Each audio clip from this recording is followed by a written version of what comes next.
తెలంగాణ అభివృద్ధిని కాళేశ్వరం ప్రాజెక్టు చావు దెబ్బతీసిందని జలసౌధన సమితి అభిప్రాయపడింది. సివిల్ కోర్టుకు ఉన్న అధికారాలు జ్యుడిషియల్ కమిషన్కు ఉన్నాయని, మొత్తం ప్రాజెక్టుపై సమగ్ర న్యాయ విచారణ జరిపించాలని సమితి నేతలు డిమాండ్ చేశారు. కాళేశ్వరం కోమాలోకి పోయిందన్న వారు తప్పుల తడక డిజైన్లు ఎలా అనుమతించారని ప్రశ్నించారు.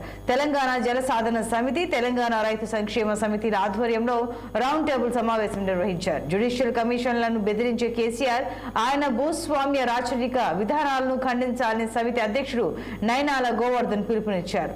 ఇరిగేషన్ అంటేనే మాఫియాగా మారిందని ఈ సందర్భంగా వక్తలు అభిప్రాయం వ్యక్తం చేశారు.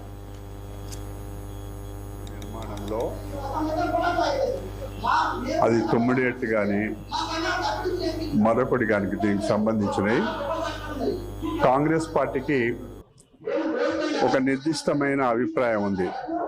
అప్పట్లోనే టీఆర్ఎస్ ప్రభుత్వానికి కాంగ్రెస్ పార్టీ మేము సూచన చేసినాం. చాలామంది నిష్ణాతులైన మాజీ ఇంజనీర్లు కానీ ఎక్స్పర్ట్స్ కానీ వాళ్ళ అభిప్రాయం కూడా చెప్పిండ్రు.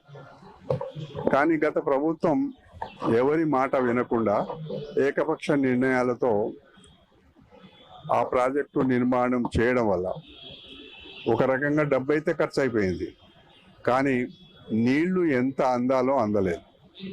పైపెచ్చు భారీ ఎత్తున డ్యామేజ్ అయిపోయింది. అంటే మరి తీర్చలేనంత భారీ నష్టం జరిగింది. ప్రాజెక్టు నిర్మాణంలో